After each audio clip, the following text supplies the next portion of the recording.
নারায়ণগঞ্জের বিভিন্ন স্থানে জাতীয় পুলিশ হত্যা দিবসের পোস্টার সাঁটানো দেখা গেছে। গত 4 আগস্ট রাতে কিংবা 5 আগস্টের প্রথম প্রহরে কোনো এক সময় এসব পোস্টার সাঁটানো হয়েছে বলে ধারণা করা যাচ্ছে। তবে কে বা কারা এই পোস্টার সাঁটিয়েছে তা পুরোপুরি নিশ্চিত না হওয়া গেলেও প্রচারণায় জুলাই আগস্ট সন্ত্রাসী নির্মূল কমিটি বলে দাবি করা হয়েছে। এছাড়াও মঙ্গলবার 5 আগস্ট সকাল 9টায় আজমিরি ওসমানের নামে ফেসবুক পেজ থেকে প্রয়াত সংসদ সদস্য নাসিম ওসমানের পুত্র আজমিরি ওসমানের অনুসারী শহরে এসব পোস্টার সাঁটিয়ে প্রতিবাদ জানিয়েছে বলে এমনটা দাবি করেছেন।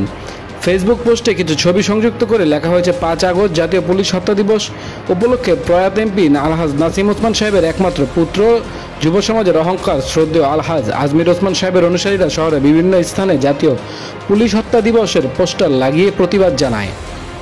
পোস্টারে দেখা গেছে গত বছরে বৈষম্য বিরোধী আন্দোলনে ঘটে যাওয়া পুলিশ হত্যার কিছু ছবি প্রকাশ করা হয়েছে। এছাড়াও যাত্রাবাড়ি থানায় পুলিশদের মরদেহ পড়ে থাকা ছবি যুক্ত করা হয়েছে। তাছাড়া লেখা রয়েছে, তোমাকে হত্যা করা হয়েছে বারংবার, শুদ্ধ খুনি অশুদ্ধ খুনি কেউ একটুখানি পিছুপা হয়নি, তুমি ভুলে যাও, বারবার খুন হও।